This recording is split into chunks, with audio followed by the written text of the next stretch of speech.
Hervé Villard, de son vrai nom, René Villard, né le 24 juillet 1946 dans un taxi en route pour l'hôpital Saint-Antoine à Paris, est un chanteur français connu pour sa voix soul et une carrière de plus de 5 décennies. La plus grande tristesse de sa vie, comme il le raconte dans son autobiographie L'âme seule, 2006, fut son enfance traumatisante, lorsqu'il fut séparé de sa mère, Blanche Villard, à l'âge de 6 ans. Blanche, une pauvre vendeuse de violettes, est faussement accusée d'être alcoolique par un voisin, ce qui lui fait perdre la garde de son enfant. René fut envoyé à l'orphelinat Saint-Vincent-de-Paul à Paris, où il subit de terribles sévices physiques et sexuels. « J'ai été fouetté et maltraité dès l'âge de 6 ans, confiait-il au Journal des femmes en 2022. Ce sont des cicatrices qui ne guérissent jamais. Les années de solitude et d'abandon lui ont laissé une profonde douleur, un sentiment d'être rejeté par le monde. Une autre grande tristesse fut la mort de son amante, Consuela, surnommée Lala, dans un accident de voiture au Mexique dans les années 1970, alors qu'elle était enceinte de son enfant. Dans Du lierre dans les arbres, 2020, il écrit « Je pensais avoir une famille, le plus bel enfant franco-mexicain du monde. Mais l'accident m'a tout emporté. » La perte de Consuela et de son enfant à naître fut un tel choc qu'il tomba dans la dépression, ne trouvant du réconfort que dans la musique et l'écriture. La mort de sa mère Blanche en 1981, des suites de la maladie d'Alzheimer, l'a également bouleversé, comme il le confiait à Paris Match en 2006. « J'ai cherché à nouveau ma mère après tant d'années pour la voir m'oublier peu à peu. » Ses chagrins, une enfance maltraitée, la perte d'un amant et d'un enfant, la mort de sa mère, ont façonné un Hervé Villard résilient mais blessé.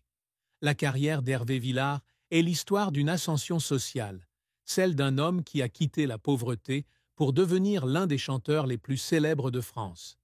Après avoir été placé dans plusieurs familles d'accueil durant son enfance, il arrive à Paris à 15 ans et est adopté par Daniel Cordier, ancien résistant et marchand d'art, en 1962.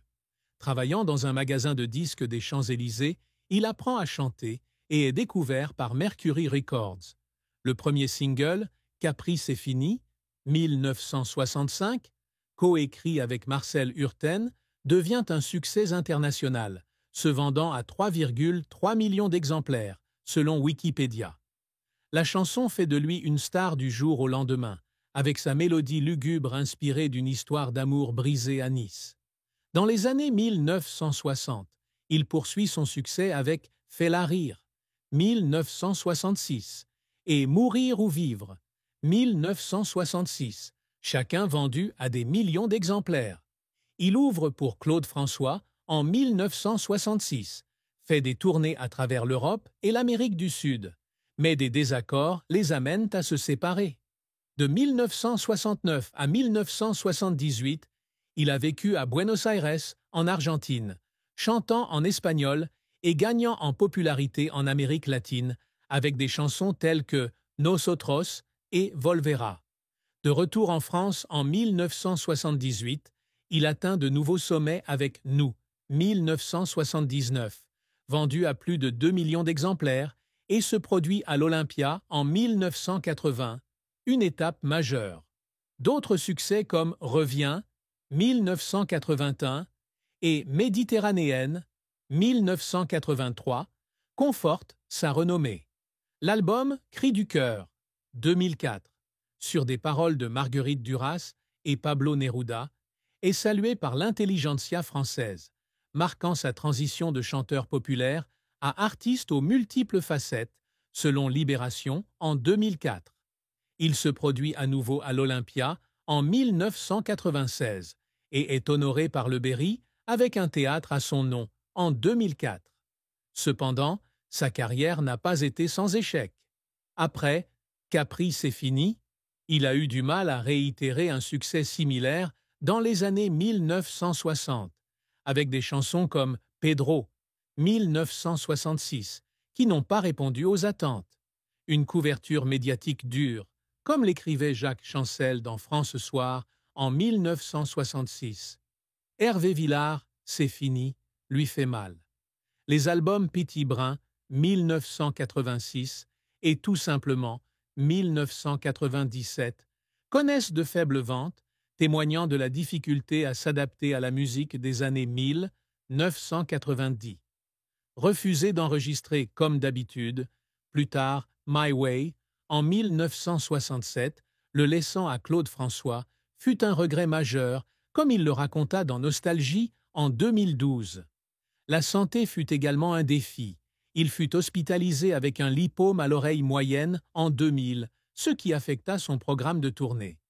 Les efforts d'Hervé le faisaient souvent pleurer. Il a pleuré lors de l'enregistrement de Capri c'est fini en 1965, à cause de la pression de réussir pour échapper à la pauvreté. Lors de sa prestation à l'Olympia en 1980, il fut ému lorsque le public se leva et applaudit après « Nous », ressentant l'amour du public après tant d'années de séparation. Il fondit en larmes en écrivant « Du lierre dans les arbres », se souvenant de Consuela et de son enfant perdu.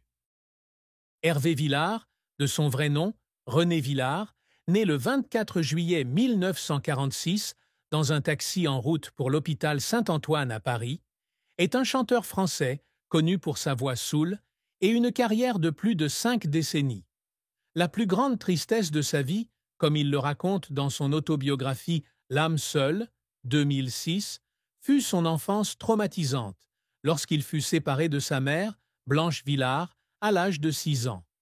Blanche, une pauvre vendeuse de violettes, est faussement accusée d'être alcoolique par un voisin, ce qui lui fait perdre la garde de son enfant. René fut envoyé à l'orphelinat Saint-Vincent-de-Paul à Paris, où il subit de terribles sévices physiques et sexuels. « J'ai été fouetté et maltraité dès l'âge de 6 ans, confiait-il au Journal des femmes en 2022. Ce sont des cicatrices qui ne guérissent jamais. Les années de solitude et d'abandon lui ont laissé une profonde douleur, un sentiment d'être rejeté par le monde. Une autre grande tristesse fut la mort de son amante, Consuela, surnommée Lala, dans un accident de voiture au Mexique dans les années 1970, alors qu'elle était enceinte de son enfant. Dans Du lierre dans les arbres, 2020, il écrit « Je pensais avoir une famille, le plus bel enfant franco-mexicain du monde. Mais l'accident m'a tout emporté. » La perte de Consuela et de son enfant à naître fut un tel choc qu'il tomba dans la dépression, ne trouvant du réconfort que dans la musique et l'écriture. La mort de sa mère Blanche en 1981, des suites de la maladie d'Alzheimer, l'a également bouleversé, comme il le confiait à Paris Match en 2006. « J'ai cherché à nouveau ma mère après tant d'années pour la voir m'oublier peu à peu. » Ses chagrins, une enfance maltraitée, la perte d'un amant et d'un enfant, la mort de sa mère, ont façonné un Hervé Villard résilient mais blessé. La carrière d'Hervé Villard est l'histoire d'une ascension sociale, celle d'un homme qui a quitté la pauvreté pour devenir l'un des chanteurs les plus célèbres de France. Après avoir été placé dans plusieurs familles d'accueil durant son enfance, il arrive à Paris à 15 ans et est adopté par Daniel Cordier, ancien résistant et marchand d'art, en 1962. Travaillant dans un magasin de disques des Champs-Élysées, il apprend à chanter et est découvert par Mercury Records. Le premier single, Capri c'est fini, 1965, coécrit avec Marcel Hurten, devient un succès international, se vendant à 3,3 millions d'exemplaires, selon Wikipédia.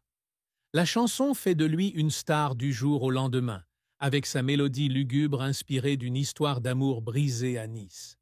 Dans les années 1960, il poursuit son succès avec Fais-la rire, 1966, et Mourir ou vivre, 1966, chacun vendu à des millions d'exemplaires. Il ouvre pour Claude François en 1966, fait des tournées à travers l'Europe et l'Amérique du Sud, mais des désaccords les amènent à se séparer. De 1969 à 1978, il a vécu à Buenos Aires, en Argentine, chantant en espagnol et gagnant en popularité en Amérique latine, avec des chansons telles que Nosotros et Volvera.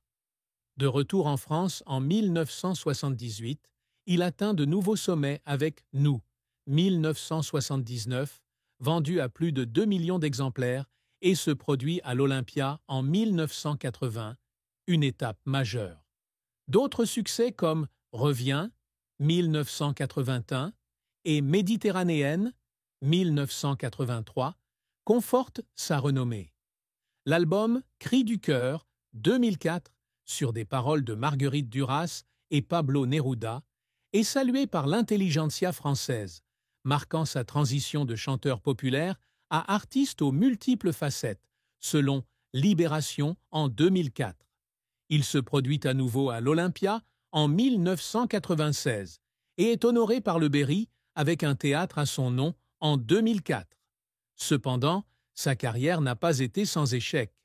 Après Capri, c'est fini, il a eu du mal à réitérer un succès similaire dans les années 1960, avec des chansons comme Pedro, 1966, qui n'ont pas répondu aux attentes.